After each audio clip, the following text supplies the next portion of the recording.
मंजिल मिले या न मिले ये तो मुकद्दर की बात है। मंजिल मिले या न मिले ये तो मुकद्दर की बात है। हम कोशिश ही न करें ये तो गलत बात है।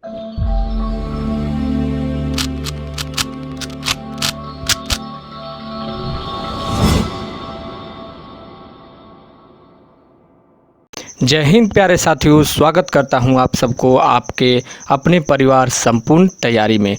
दोस्तों, आज हम लोग का हिस्ट्री का पार्ट 5 है और मौर्य साम्राज्य के बारे में आज हम लोग डिस्कस करने वाले हैं। पूरा मौर्य साम्राज्य तो एक वीडियो में ख़त्म नहीं होगा, क्योंकि मौर्य साम्राज्य बहुत ही बड़ा है। इसको हम लोग 2 पार्ट में करने वाले हैं। 2 पार्ट में इसको हम लोग कवर कर लेंगे। 2 पार्ट में सारा जो मौर्य साम्राज्य है उसको हम लोग कवर कर लेंगे जल्दी से। और ध्यान से आप लोग देखिएगा, मौर्य साम्राज्य लास्ट तक देखिएगा, काफ़ी इंपॉर्टेंट है। और वो सारी चीज़ें जो कि एग्ज़ाम में आते हैं और वैसे प्रश्न जो कि एग्ज़ाम में आप लोगों से कभी छूट भी जाते हैं, लेकिन इस वीडियो को देखने के बाद में एग्ज़ाम में आप लोगों से कोई भी प्रश्न ऐसा नहीं होगा जो कि छूटेगा। मौर्य साम्राज्य के बारे में हम लोग चर्चा करने से पहले वीडियो को आप लोगों से एक छोटा सा रिक्वेस्ट है कि वीडियो को लास्ट तक देखिएगा और अपने दोस्तों में ज़्यादा से ज़्यादा शेयर कर दीजिए, ताकि सारे दोस्त हमारे साथ जुड़ जाएं और हमारा जो फैमिली है एक थोड़ा बड़ा हो जाए, बड़ा फैमिली हो जाए, ताकि हमें भी अच्छा लगे और हमें पढ़ाने भी अच्छा लगे। और वीडियो को लाइक शेयर सब्सक्राइब जरूर कीजिएगा। हमारे चैनल पे अगर आप नए हैं तो सब्सक्राइब करना मत भूलिएगा। सब्सक्राइब करने में बिल्कुल ही कंजूसी मत कीजिएगा। चलिए मौर्य साम्राज्य के बारे में देखते हैं। मौर्य साम्राज्य दोस्तों, सबसे पहला कॉपी पेन लेके बैठिए। कॉपी पेन लेके बैठिए। जब भी मेरे क्लास में आया कीजिए, कॉपी पेन लेके बैठ जाया कीजिए, ताकि जो भी मैं चीज़ें बताऊं उसको आप लोग नोट कर सकें। क्योंकि मैं इसका पीडीएफ आप लोगों को प्रोवाइड नहीं कराने वाला।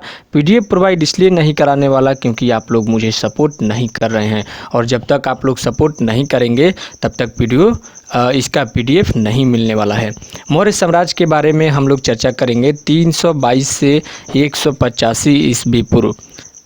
322 से 185 ईस्वी पूर्व तक पूरा मौर्य साम्राज्य इसमें ख़त्म हो जाता है। पूरा मौर्य साम्राज्य इसमें हम लोग कवर करेंगे। सबसे पहले मौर्य जो वंश है इसकी स्थापना की बात करें तो मौर्य वंश की स्थापना किसने की थी? चंद्रगुप्त मौर्य द्वारा। इसके द्वारा चंद्रगुप्त मौर्य द्वारा मौर्य समाज की स्थापना की गई थी। चंद्रगुप्त मौर्य मौर्य समाज की स्थापना करते हैं। और चाणक्य यानी कि विष्णुगुप्त जी ने बोला जाता है, जिन्हें कौटिल्य के नाम से भी जाना जाता है, उस चाणक्य की मदद से, जो हम लोगों ने पहले जो पढ़ा था, जो मगध साम्राज्य पढ़ा था, उसमें घनानंद को जिसने हराया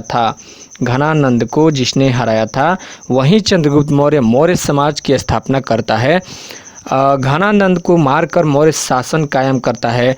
चलिए देखते हैं मौर्य साम्राज्य में कुछ इम्पोर्टेंट साहित्य। चलिए साहित्य स्रोत के बारे में सबसे पहले हम लोग जानेंगे अर्थशास्त्र।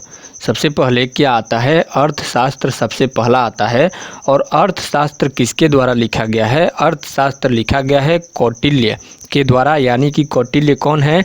चाणक्य भी उनका नाम है और विष्णुगुप्त भी उनका नाम है। कभी कभी क्वेश्चन कन्फ्यूजन के लिए विष्णुगुप्त देकर भी पूछ देता है विष्णुगुप्त किसके लेखक हैं। तो आप लोग को ऑप्शन नंबर जो भी रहेगा उसमें अर्थशास्त्र, उसको आप लोग को टिक लगाना है। अर्थशास्त्र में दोस्तों मौर्य साम्राज्य के जो राज्य व्यवस्था है उसकी विस्तृत जानकारी उसमें मिलती है। और उसमें यह लिखा गया है कि जो मौर्य साम्राज्य है टोटल 15 अधिकरणों में विभाजित किया गया है। टोटल 15 अधिकरण उसके हो जाते हैं। इसमें राज्यों को 7 अंगों में डिवाइड किया गया है। अर्थशास्त्र में ये बताया गया है कि मौर्य साम्राज्य में राज्य जो थे 7 पार्ट में डिवाइड थे। 7 पार्ट में कौन कौन से जो हैं? सबसे पहला तो स्वामी होता था। राज्यों में जो सबसे पहले होता था स्वामी मतलब राजा। उसके बाद में बोला जाता था मौर्य साम्राज्य में अमात्य। अमात्य का मतलब होता था मंत्री। मंत्री जो होते थे उनको अमात्य बोला जाता था। 3rd नंबर पे बात कर रहे थे मित्र के बारे में। 3rd नंबर पे क्या आता है? मित्र आता है। उसके बाद में मित्र के बाद में सेना के बाद में आता है कोष के बाद में दुर्ग, और दुर्ग के बाद में जनपद, ये जो 7 अंग हैं मौर्य साम्राज्य में, इन 7 अंगों के बारे में चर्चा मिलती है। और इस ग्रंथ की जो तुलना है, जो अर्थशास्त्र ग्रंथ है जो चाणक्य के द्वारा लिखा गया है, इस ग्रंथ की तुलना मैकियावेली प्रिंस से की जाती है। जो मैकियावेली प्रिंस थे, मैकियावेली प्रिंस की तुलना इस ग्रंथ से की जाती है। और अर्थशास्त्र मुख्यतः सूत्र के रूप में संस्कृत में दोस्तों लिखा गया है। संस्कृत इसका जो भाषा है काफ़ी इम्पोर्टेंट है, एग्जाम में क्वेश्चन इससे पूछता है। उसके बाद में दूसरा जो साहित्य आता है, दूसरा साहित्य है मुद्रा राक्षस। क्या है? मुद्रा राक्षस दूसरा साहित्य हो जाता है। मुद्रा राक्षस जो कि विशाखा दत्त द्वारा लिखा गया और नंद वंश का पतन, यानी कि नंद वंश का पूरा अंत कैसे होता है उसकी सारी जानकारी और मौर्य वंश के उदय के बारे में मुद्रा राक्षस में चर्चा किया गया है। किसके द्वारा लिखा गया है? विशाखा दत्त के द्वारा लिखा गया है। काफ़ी इम्पोर्टेंट है, आप लोग ध्यान रखिएगा। चलिए दोस्तों चलते हैं थर्ड नंबर पे। तीसरा जो आता है इंडिका। तीसरा क्या आता है? तीसरा आता है इंडिका। और इंडिका किसके द्वारा लिखा गया है? इंडिका लिखा गया है मेगास्थनीज के द्वारा। इसके द्वारा मेगास्थनीज के द्वारा इंडिका लिखा गया है। और इसमें मौर्य शासन काल जो था उसके प्रशासन की व्यवस्था कैसी थी, समाज और अर्थव्यवस्था वहाँ पे कैसा था, सामाजिक जीवन वहाँ का कैसा था, इसके बारे में इसमें जो मेगास्थनीज की इंडिका है उसमें इसकी जानकारी मिलती है।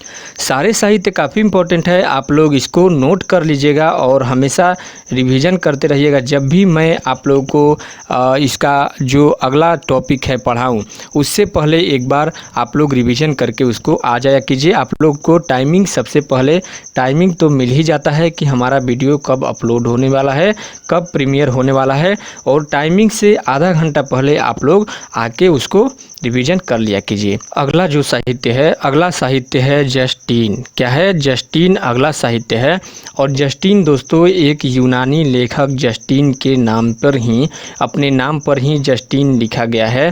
और इसमें दोस्तों चंद्रगुप्त के बारे में, भारत पर विजय के सारे चर्चे इसमें मौजूद हैं। चंद्रगुप्त के जो भारत पर जो भी आक्रमण किया गया था चंद्रगुप्त के द्वारा, या फिर चंद्रगुप्त की कहें कि जो भी उसका साम्राज्य विस्तार हुआ था उसके बारे में इसमें चर्चा मिलता है। उसके बाद में दोस्तों दीपवंश और महावंश। अगला क्या है? दीपवंश और महावंश, जो कि सिंहली साहित्य में मिलता है। सिंहली साहित्य में अभी बता रहा हूँ इसके बारे में, सिंहली साहित्य में इसका चर्चा मिलता है। और इसके अनुसार क्या बोला गया है, इस साहित्य में क्या बोला गया है? सिंहली साहित्य के अनुसार इसमें क्या था कि बौद्ध धर्म के जितने भी प्रचार प्रसार हुए हैं जो कि अशोक द्वारा करवाए गए थे, और उसमें श्रीलंका में जो प्रचार प्रसार अशोक द्वारा किया गया था उसके बारे में सारी जानकारी इस जो साहित्य है इस साहित्य में मिलती है। उसके बाद में दोस्तों काफ़ी इम्पोर्टेंट जो है, सबसे मोस्ट इम्पोर्टेंट आपका जूनागढ़ अभिलेख आता है। क्या आता है? जूनागढ़ अभिलेख सबसे मोस्ट इम्पोर्टेंट है, आप लोग इसको मार्क करके लिख लीजिएगा। जूनागढ़ अभिलेख क्या है? जूनागढ़ अभिलेख तो जो रुद्रदामन के जूनागढ़ अभिलेख थे उसमें चंद्रगुप्त के नाम का उल्लेख किया गया है। जूनागढ़ अभिलेख में जो कि रुद्रदामन द्वारा लिखा गया था और चंद्रगुप्त के नाम का उल्लेख किया गया है। इसमें ये बोला गया है कि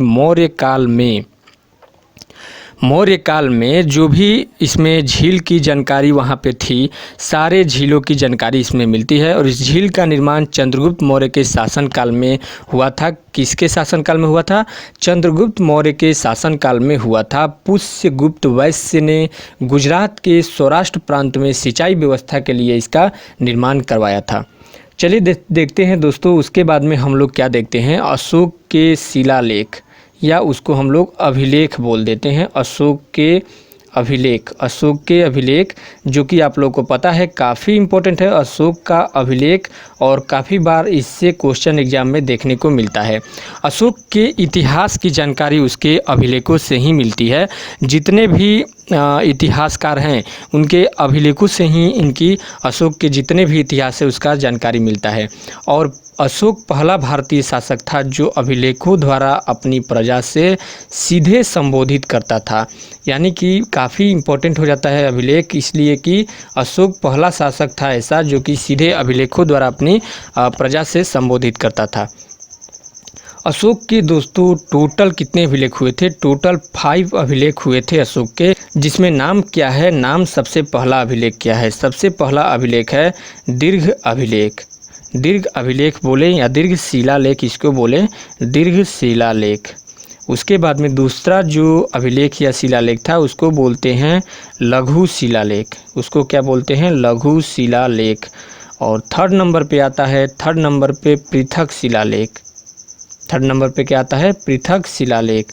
फोर्थ नंबर पे आता है दीर्घ स्तंभ लेख। दीर्घ स्तंभ लेख। सारी डिटेल हम लोग इसमें चर्चा करेंगे, पहले इसको नोट कर लीजिए आप लोग। और 5 नंबर पे होता है लघु स्तंभ लेख। 5 नंबर पे क्या होता है? लघु स्तंभ लेख 5 नंबर पे आ जाता है। दोस्तों आशा करता हूँ आप लोगों को चीज़ें समझ में आ रही होंगी और आप लोग काफ़ी अच्छे से इसमें एंजॉय कर रहे होंगे वीडियो को। अशोक के टोटल ये दोस्तों जो 5 अभिलेख है इसके बारे में आप लोग इसको नोट कर लीजिएगा। उसके बाद में अशोक के अभिलेख दोस्तों कौन कौन सा में लिखा गया था? तो इसमें जो मुख्य जो लैंग्वेज होते हैं, सबसे पहले तो ब्राह्मी भाषा में इसको लिखा गया था। ब्राह्मी भाषा में इसको लिखा गया था।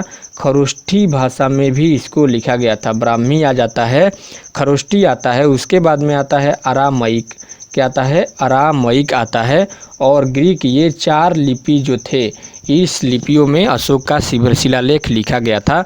और इसमें दोस्तों क्वेश्चन आता है कि कैसे, मतलब अभी अशोक का जो अभिलेख है इनमें से कौन सी जो लिपि है इसमें नहीं लिखा गया था। और आप लोग को ऑप्शन दे देगा, 3 ऑप्शन तो सेम रहेगा, एक ऑप्शन उसमें से डिफरेंस लाएगा। तो ये सब आप लोग को जानकारी काफ़ी इंपॉर्टेंट रखती है एग्जाम के पॉइंट ऑफ। और सबसे बड़ी बात यह है कि जो अशोक के शिलालेख हैं, अशोक के शिलालेख मुख्यतः सबसे मेन है प्राकृत भाषा में, नेचुरल लैंग्वेज में अशोक के शिलालेख मिले हैं। और दोस्तों ब्राह्मी लिपि जो मैं आप लोगों को ऊपर बात किया हूँ, ब्राह्मी लिपि में क्या होता था कि ब्राह्मी लिपि बाएं से दाएं तथा खरोष्ठी लिपि दाएं से बाएं लिखी जाती थी। ध्यान से सुनिए, ब्राह्मी लिपि बाएं से दाएं लिखी जाती थी और खरोष्ठी लिपि दाएं से बाएं लिखी जाती थी। काफ़ी इंपॉर्टेंट है। और अशोक के शिलालेख में उत्कीर्ण ब्राह्मी लिपि को सर्वप्रथम जेम्स प्रिंसेप द्वारा 1837 ईस्वी में पढ़ा गया था। क्वेश्चन आता है कि सबसे पहले अशोक के शिलालेख जो कि ब्राह्मी लिपि में लिखे गए थे उसको सबसे पहले किसने पढ़ा और कब पढ़ा? तो जेम्स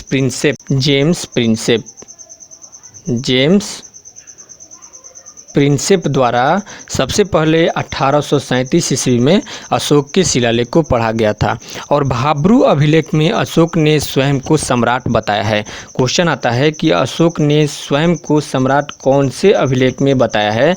तो इसको आप लोग स्टार मार्क लेके लिख लीजिएगा। भाब्रू अभिलेख में, भाब्रू अभिलेख जो था उसमें सबसे पहले अशोक ने अपने आप को खुद से अपने आप को सम्राट बोला है।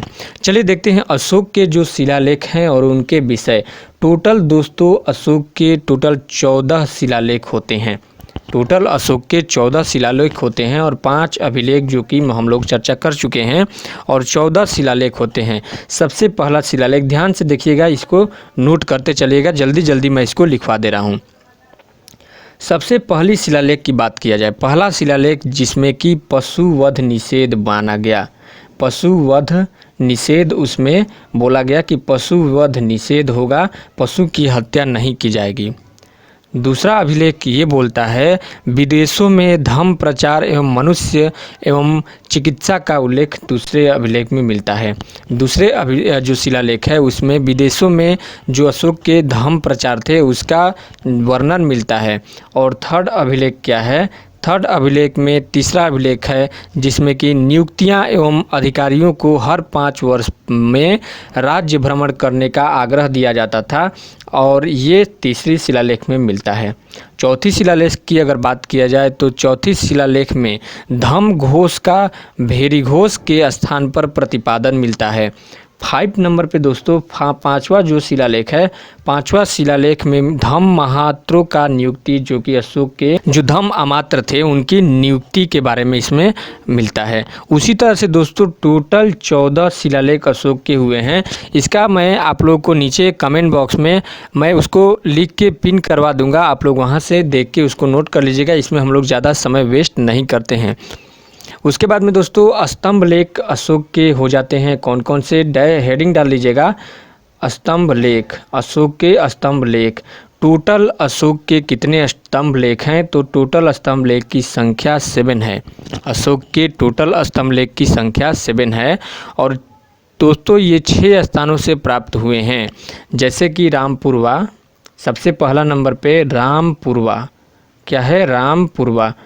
दूसरे नंबर पे दिल्ली टोपरा, दूसरे नंबर पे कहाँ से प्राप्त हुआ है, दिल्ली टोपरा से प्राप्त हुआ है। थर्ड नंबर पे प्राप्त हुआ है मेरठ से। तीसरे नंबर पे कहाँ से प्राप्त हुआ है, मेरठ से।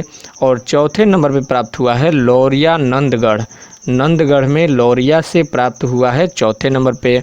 उसके बाद में 5वें नंबर पे लौरिया में ही अरेराज एक जगह है, वहाँ से प्राप्त हुआ है। दोस्तों आप लोगों को समझ में आ रहा होगा, मैं आशा करता हूँ। एक बार आप लोग चीज़ों को रिवीजन कर लीजिएगा तो सारी चीज़ें आप लोगों को क्लियर हो जाएंगी। अगर आप लोगों को लग रहा है कि ये क्या चीज़ें सब आप पढ़ा रहे हैं, तो आप लोग ध्यान से देखते जाइए इसको। सारी चीज़ें, कुछ ऐसी चीज़ें होती है हिस्ट्री में जो कि रटने वाली भी होती है, तो आप लोग ध्यान से देखिएगा। उसके बाद में दोस्तों एक कौशाम्बी में मिला था, अशोक के जो स्तंभ लेख थे कौशाम्बी में मिलता है। चंद्रगुप्त मौर्य की दोस्तों अगर जाति की बात करें तो उसका जो वंश था, यानी कि चंद्रगुप्त मौर्य का जो वंश था वो विवादपूर्ण विषय था। वो बहुत ही, उसके अलग अलग जो विद्वान थे, अलग अलग विद्वान के द्वारा अलग अलग मत दिया गया था। सबसे पहला बात ये आता है कि जो एक विद्वान बोलते हैं कि ब्राह्मण परंपरा के अनुसार चंद्रगुप्त मौर्य मुरा नामक स्त्री से उत्पन्न होता है। और महावंश यानी कि बौद्ध साहित्य के अनुसार यह बोला गया है कि क्षत्रिय यानी कि गोरखपुर से मौर्य नामक क्षत्रिय का कुल है चंद्रगुप्त मौर्य। परिशिष्ट परिवर्तन में यह बोला गया है कि मोर पालक का पुत्र है। मुद्रा राक्षस जो कि साहित्य है उसमें बोला गया है कि वह वृषल का पुत्र है जो कि शूद्र वंश से उत्पन्न हुआ है। और राजपूताना गजेटियर जो थे राजपूत, ये बोलते हैं कि चंद्रगुप्त मौर्य राजपूत। चंद्रगुप्त मौर्य की दोस्तों काल क्या किया जाता है, 322 से 298 ईस्वी पूर्व, जो कि काफ़ी इम्पोर्टेंट है। और चंद्रगुप्त मौर्य के बारे में ऐसा कहा जाता था कि वह एक ऐसा राजा था जो अपना जो सारा अधिकार था, जो भी अधिकार था उसका सारा अधिकार अपने हाथों में रखे हुए था। और 305 ईस्वी में दोस्तों एक लड़ाई होती है। 305 ईस्वी में चाणक्य की सहायता से चंद्रगुप्त मौर्य ने पंजाब प्रांत के जो गवर्नर था, जो कि यूनानी गवर्नर था पंजाब का, और सिकंदर, दोस्तों इसका जो नाम था यूनानी गवर्नर का क्या नाम था, ये काफ़ी इम्पोर्टेंट है, एग्जाम में पूछ देता है। यूडेमस इसका नाम था। और सिकंदर के उत्तराधिकारी सेल्यूकस को पराजित कर देता है। पराजित करने के बाद में दोस्तों एक संधि होती है, और संधि में चंद्रगुप्त मौर्य को हेरात, नोट कर लीजिएगा, हेरात, कंधार, उसके बाद में काबुल और बलूचिस्तान, कैरात, कंधार, काबुल और बलूचिस्तान के जो प्रदेश हैं वो उनको मिल जाते हैं। और चंद्रगुप्त मौर्य क्या करते हैं, 500 हाथी सेल्यूकस को उपहार देते हैं और उपहार के साथ उन्हें विदा कर देते हैं। सेल्यूकस की जो पुत्री थी हेलेना, क्या नाम था, सेल्यूकस की जो पुत्री हेलेना थी, जो कि कार्नेलिया जिनको बोला जाता था, उनका विवाह किनके साथ हुआ था, चंद्रगुप्त मौर्य के साथ हुआ था। चंद्रगुप्त मौर्य की शादी किसके साथ हुई थी, तो जो सेल्यूकस था सिकंदर का उत्तराधिकारी जिसको पराजित कर दिया था, उसकी पुत्री हेलेना के साथ उनकी शादी होती है। और सेल्यूकस ने मेगास्थनीज को अपना दूत बनाकर चंद्रगुप्त मौर्य के दरबार में भेजा था। और मेगास्थनीज द्वारा आप लोगों को पता है क्या लिखा गया है, इंडिका लिखा गया है। क्वेश्चन आता है दोस्तों कि सेल्यूकस द्वारा किसे चंद्रगुप्त मौर्य के दरबार में भेजा गया था, तो सेल्यूकस द्वारा मेगास्थनीज को चंद्रगुप्त मौर्य के दरबार में भेजा गया था। और मेगास्थनीज ने इंडिका नामक एक साहित्य की रचना की। उसके बाद में दोस्तों चंद्रगुप्त मौर्य के शासनकाल में ही स्थूलभद्र के नेतृत्व में पाटलिपुत्र में प्रथम जैन संगति का आयोजन हुआ था। जैन संगति हम लोग पढ़ चुके हैं। तो जैन संगति जो है चंद्रगुप्त मौर्य के शासनकाल में ही आयोजित हुआ था। दोस्तों जो चीज़ें हैं ना एक दूसरे से रिलेटेड है, इसलिए आप लोगों से बोलता हूं कि मेरा एक भी वीडियो आप लोग मिस मत किया कीजिए। अगर आप लोग अभी तक गुप्त वंश जो है जैन धर्म, बौद्ध धर्म और जो मगध साम्राज्य है, ये जो तीनों वीडियो हैं आप लोग नहीं देखे हैं तो जाकर उसका प्लेलिस्ट बना हुआ है, हिस्ट्री क्लासेज का एक अलग से प्लेलिस्ट बना हुआ है, वहाँ से जाकर आप लोग देख लीजिएगा। चलिए बढ़ते हैं आगे। आगे जाने पे क्या होता है, चंद्रगुप्त मौर्य द्वारा शादी भी कर लिया जाता है और शासन काल में स्थूलभद्र के नेतृत्व में पाटलिपुत्र में प्रथम जैन संगति का आयोजन किया गया था। और अपने जीवन के अंतिम समय में चंद्रगुप्त मौर्य जैन सन्यासी जो भद्रबाहु था, आप लोगों को वहाँ पे बताया था, एक थे स्थूलबाहु और एक थे भद्रबाहु, जो कि बाद में जब अकाल पड़ता है तो चले जाते हैं दूसरे जगह और आते हैं वापस, देखते हैं तो वहाँ पे कुछ विवाद हो जाता है। तो जैन सन्यासी जो भद्रबाहु थे उनके साथ में श्रवण बेलगोला, जो कि मैसूर कर्नाटक में पड़ता है। कहाँ पे पड़ता है? मैसूर कर्नाटक में पड़ता है श्रवण बेलगोला, वहाँ पर चला जाता है और उसने चंद्रगिरी पर्वत पर चंद्रगुप्त बस्ती बसाई और संलेखना विधि, जो कि मैं बताया हूँ, संलेखना विधि से अपने प्राणों को त्याग देता है। चंद्रगुप्त मौर्य सबसे पहले संलेखना विधि से अपने प्राणों को त्यागा था। संलेखना विधि के बारे में वहाँ भी बता चुका हूँ दोस्तों, और यहाँ भी आप लोगों को बता देता हूँ संलेखना विधि क्या है। संलेखना विधि दोस्तों बिना खाए पिए रहकर अपने प्राणों को त्यागना संलेखना विधि कहलाता है। कुछ खाना पीना नहीं है, बिना खाए पिए रहकर अपने प्राण त्याग देना। उसके बाद में दोस्तों थोड़ी सी चर्चा यहाँ पे हम लोग मेगास्थनीज की करने वाले हैं, जो कि काफ़ी इम्पोर्टेंट इसका रोल रहता है। चंद्रगुप्त मौर्य जो मौर्य वंश था उसको, जो कि काफ़ी इम्पोर्टेंट रहता है। सेलुकस निकेटर का राजदूत मेगास्थनीज 7 वर्षों तक चंद्रगुप्त मौर्य के दरबार में रहता है। 7 वर्षों तक किसका राजदूत था? सेल्यूकस निकेटर का राजदूत था। सेल्यूकस निकेटर का राजदूत था और 7 वर्षों तक चंद्रगुप्त मौर्य के दरबार में रहता है। और कृति इंडिका अप्राय, जो कि उसकी रचना है, मेगास्थनीज की जो रचना है क्या है? इंडिका, उसके द्वारा लिखा गया है। पाटलिपुत्र को उसने क्या बोला है दोस्तों? पाटलिपुत्र को उसने अपने ग्रंथ में पोलिम ब्रोथा बोला है। मेगास्थनीज द्वारा पाटलिपुत्र को पोलिम ब्रोथा बोला गया है। और मेगास्थनीज के अनुसार जो भारतीय समाज था 7 वर्गों में विभाजित किया गया था। काफ़ी इम्पोर्टेंट है, ध्यान रखिएगा। क्या बोला था मेगास्थनीज कि भारतीय समाज को 7 वर्गों में विभाजित किया गया है। सबसे पहला दोस्तों कृषक के रूप में विभाजित किया गया था। उसके बाद में शिकारी के रूप में, सेकेंड जो है समाज में शिकारी होते थे। उसके बाद में 3rd नंबर पे मंत्री के बाद में आता है दार्शनिक। मंत्री के बाद में क्या आता है? दार्शनिक आता है। 5 नंबर पे आता है निरीक्षक। क्या आता है? निरीक्षक, जो कि निरीक्षण करता है जैसे एग्जामिनर वैसे। उसके बाद में व्यापारी आता है। क्या आता है? व्यापारी। और लास्ट में आता है योद्धा। ये जो 7 वर्गों में इनको जो भारतीय समाज है देखने को मिलता है कि भारतीय समाज 7 वर्गों में विभाजित किया गया था। और उनके अनुसार दोस्तों शिव, जो कि डायनोसियस एवं कृष्ण हेराक्लिस की पूजा करते थे। शिव को क्या बोलता है मेगास्थनीज? शिव को बोलता है डायनोसियस। क्या बोलता है? शिव को डायनोसियस बोलता है। क्वेश्चन आता है एग्जाम में, शिव को क्या बोला जाता है मौर्य साम्राज्य में? मेगास्थनीज द्वारा शिव को डायनोसियस बोला जाता है। और कृष्ण को क्या बोला जाता है? कृष्ण को बोला जाता है हेराक्लिस। काफ़ी इंपॉर्टेंट है, ध्यान में रखिएगा। पाटलिपुत्र का जो प्रशासन था 6 समिति में संचालित होता था। मेगास्थनीज ने कौटिल्य का वर्णन नहीं किया है। चाणक्य का वर्णन अपने जो इंडिका में लिखा गया है तो उसमें कहीं भी मेगास्थनीज द्वारा चाणक्य का वर्णन नहीं मिलता है। चलिए देखते हैं चाणक्य के बारे में थोड़ी सी जानकारी। कौटिल्य कौन थे? कब से हम लोग कौटिल्य के जो नाम है, नाम को सुनते आ रहे थे। चाणक्य कौन थे दोस्तों? एक बहुत ही अच्छी स्टोरी है। जब घनानंद के पास जाते हैं, जब अटैक होता है तो घनानंद के पास जाते हैं तो घनानंद क्या करता है कि उनको लात मारकर बाहर निकाल देता है। जब वो क्या करता है, उनको मारता है तो उनकी जो शिखा है, यानी कि जो बाल है वो खुल जाता है। बाल खुल जाता है, तभी से वे प्रण लेते हैं कि जब तक मैं ये जो घनानंद का जब तक अंत नहीं कर देता तब तक अपना शिखा कभी नहीं बांधूंगा। ये ऐसी स्टोरी मानी जाती है। चलिए देखते हैं चंद्रगुप्त के बारे में, चाणक्य के बारे में। तो चाणक्य का बचपन का नाम क्या था?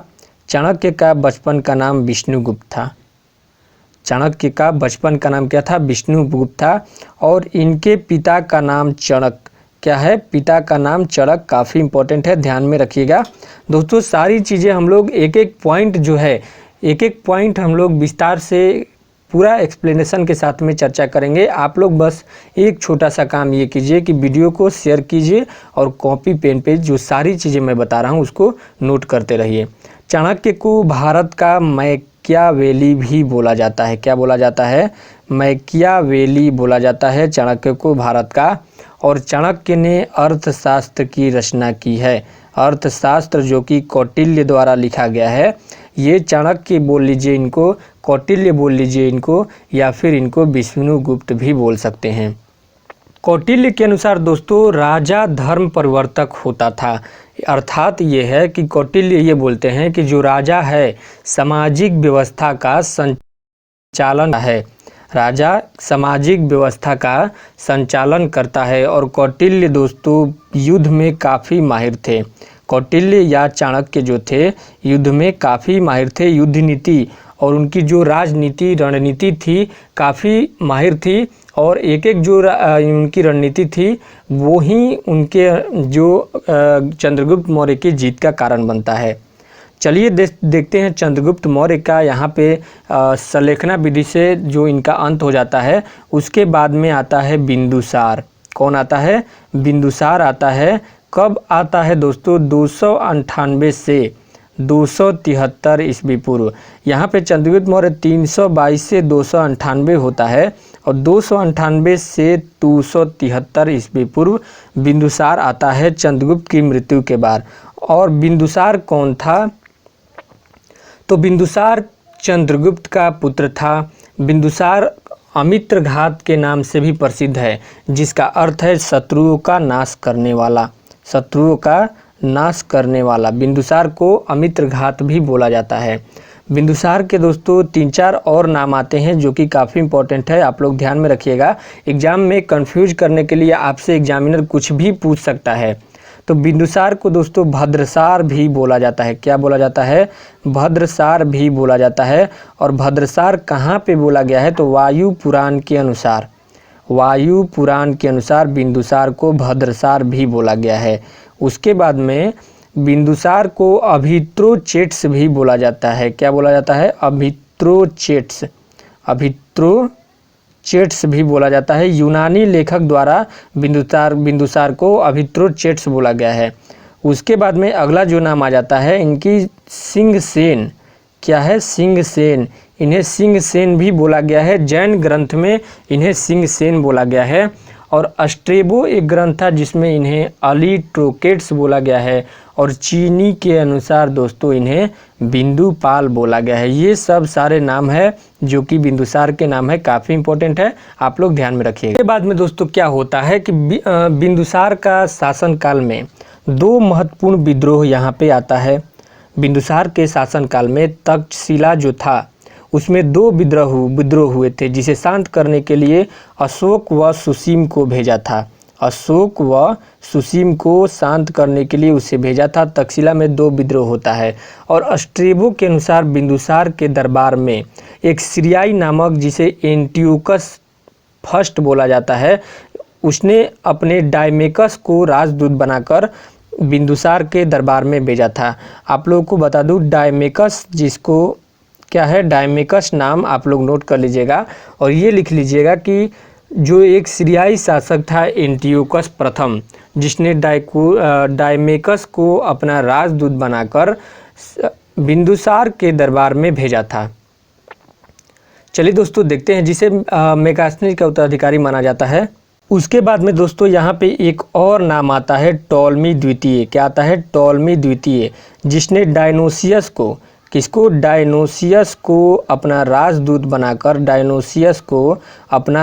बनाकर बिंदुसार के दरबार में भेजता है। और एथिनियस के अनुसार बिंदुसार ने एंटियोकस जो प्रथम से मदिरा, सूखे अंजीर एवं दार्शनिक भेजने का अनुरोध किया था। आरंभ में, शुरू में चाणक्य बिंदुसार का प्रधानमंत्री था, परंतु बाद में क्या होता है, बाद में खल्लाटक प्रधानमंत्री बना दिया जाता है, जिसे खल्लाटक वहाँ पे उस समय में बोला जाता था। क्या बोला जाता था? खल्लाटक, यानी कि प्रधानमंत्री बना दिया जाता है। और तिब्बती लामा तारानाथ ने बिंदुसार को 16 राज्यों का विजेता कहा था। काफ़ी फेमस नेता बना, काफ़ी फेमस राजा बना था बिंदुसार। बिंदुसार को 16 राज्यों का राजा, 16 राज्यों का विजेता बतलाया गया है। चलिए दोस्तों, आगे आ जाता है। आगे हम लोग चर्चा कर रहे हैं अशोक के बारे में। आगे किसके बारे में चर्चा करेंगे? अशोक के बारे में, जो कि आप लोग पहले से भी जानते होंगे, या अगर नहीं जानते तो आप लोग देखिए। अशोक कौन था? तो अशोक बिंदुसार का पुत्र था। इसकी अगर हम लोग ईस्वी की बात करें तो 273 से 232 ईस्वी पूर्व। दोस्तों, हम लोग प्राचीन भारत का इतिहास कर रहे हैं, आप लोग ध्यान दीजिएगा। और अगर मज़ा आ रहा है तो आप लोग एक बार सेशन को शेयर कर दीजिए। दोस्तों, मैं ऐसे ही नहीं चीज़ों को मतलब कि एकदम स्टडी करके उसके बाद में आप लोगों के सामने लाता हूँ। आप लोग प्रीवियस ईयर का जो भी क्वेश्चन है उसको उठाकर देख लीजिएगा। अगर इससे क्वेश्चन नहीं लड़ते हैं उसमें तो आप लोग मुझे ज़रूर बताइएगा। मैं आप लोगों को 80% जो है 80% तक आप लोगों को क्वेश्चन छूटने नहीं दूंगा। आप लोग एग्ज़ाम में दोस्तों, मेरा टारगेट 100 में 100% है। आप लोग मेरा बस साथ बनाए रखिए और वीडियो को लास्ट तक देखते रहिए, कहीं भी मत जाइएगा। अशोक के बारे में चर्चा करें तो अशोक बिंदुसार का पुत्र था और अशोक शासक बना जो कि मौर्य राजाओं में सबसे महान हुआ। आप लोगों को पता है कि मौर्य राजाओं में सबसे महान कौन हुआ? अशोक को बोला जाता है जो कि सबसे महान हुआ। अशोक के दोस्तों कई सारे नाम आते हैं, जिसमें अगर पुराण की बात करें हम लोग तो पुराण के अनुसार उसे अशोक वर्धन बोला जाता है। क्वेश्चन ये आ जाता है कि पुराण के अनुसार अशोक को क्या बोला जाता है? तो अशोक वर्धन उसे बोला जाता है। उसके बाद में दोस्तों अभिलेख की बात करें अशोक मौर्य, उसके बाद में प्रियदर्शी, लौंज मगधी, गुर्जरा, ये सारे जो उनके नाम हैं, बहुत सारे फेमस नाम हैं अशोक के। अशोक की माता का नाम की अगर बात करें, काफ़ी इंपॉर्टेंट क्वेश्चन पूछ देता है एग्जाम में कभी कभी कि अशोक की माता कौन थी? तो अशोक की माता थी शुभद्रांगी। कौन थी? शुभद्रांगी अशोक की माता थी। और चंपा के एक ब्राह्मण पुत्री थी। क्या थी? चंपा के एक ब्राह्मण की पुत्री थी शुभद्रांगी।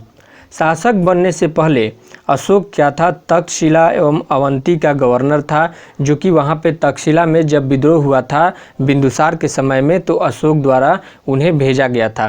तो शासक बनने से पहले अशोक क्या रह चुका था? तक्षशिला और अवंती का गवर्नर रह चुका था। और शासक बनने से पहले उज्जैन का भी गवर्नर था। उज्जैन का भी गवर्नर था। काफ़ी इंपॉर्टेंट है, ध्यान रखिएगा। अशोक के अभिलेख में दोस्तों कारुवाकी एवं उसके पुत्र तीवर का उल्लेख मिलता है। अशोक का जो अभिलेख है उसमें कारुवाकी और उसका पुत्र का नाम एक था जिसका नाम था तीवर, उसका अभिलेख मिलता था, जो कि कारुवाकी से उत्पन्न होता है तीवर। इनकी माता का नाम कारुवाकी है। बौद्ध ग्रंथ में ये बोला गया है कि बौद्ध ग्रंथ के अनुसार अशोक की एक अन्य पत्नी थी, जिसका नाम क्या था दोस्तों? बौद्ध ग्रंथ के अनुसार पद्मावती अशोक की एक अन्य पत्नी थी। कौन थी? पद्मावती अशोक की एक अन्य पत्नी थी, जो कि आगे चलकर चक्रवर्ती सम्राट विक्रमादित्य दोस्तों इनकी उपाधि हो जाती है, चक्रवर्ती सम्राट के नाम से जाने जाते हैं। चक्रवर्ती सम्राट अशोक के नाम से भी इन्हें जाना जाता है। और दोस्तों नाग देवी अशोक की तीसरी पत्नी थी। कौन थी? नाग देवी अशोक की तीसरी पत्नी थी, जिससे 2 पुत्र दोस्तों हुए थे। कौन कौन? एक का नाम रखा गया था महेंद्र। क्या था? एक का नाम रखा गया था महेंद्र और दूसरा था संघमित्रा। दूसरा क्या था? संघमित्रा। ये सारी जो इम्पोर्टेंट जो है अशोक में आ जाती है।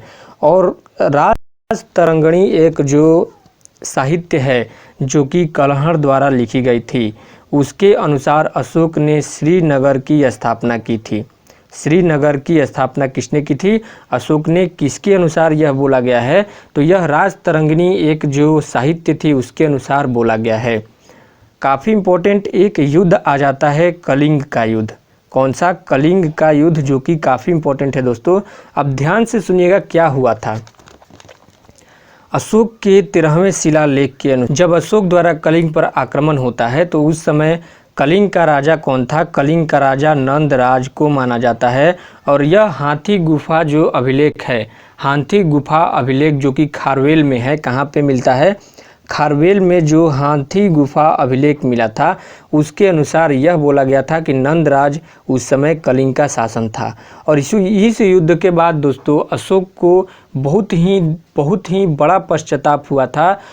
इतना मतलब कि भयंकर युद्ध हुआ था कलिंग का युद्ध, जिसमें जिधर भी अशोक देखा उधर खून ही खून, चारों तरफ लाशें बिछी हुई थी।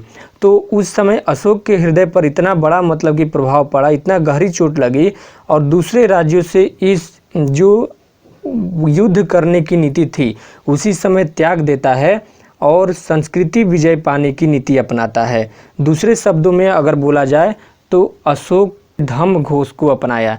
यानी कि अशोक क्या बोलता है, जब युद्ध में बहुत सारे लोग मारे जाते हैं, बहुत सारे अपने मारे जाते हैं और अशोक देखता है तो देखकर उसका जो है उसका हृदय पिघल जाता है और उस समय क्या बोलता है कि अब वो युद्ध नीति उसी समय प्रतिज्ञा करता है कि युद्ध नीति को छोड़ देगा। और युद्ध के पश्चात अशोक के चचेरे भाई सुमन का पुत्र का प्रवचन सुनकर बौद्ध धर्म की ओर आकर्षित होने लगता है, बौद्ध धर्म की ओर आकर्षित होने लगता है। और उपगुप्त ने अशोक को बौद्ध दर्शन में दीक्षित किया था। अशोक धर्म की स्थावीर शाखा का अनुयायी था बौद्ध धर्म। उसके बाद में अंत में क्या करता है, अंत में अशोक बौद्ध धर्म अपना लेता है।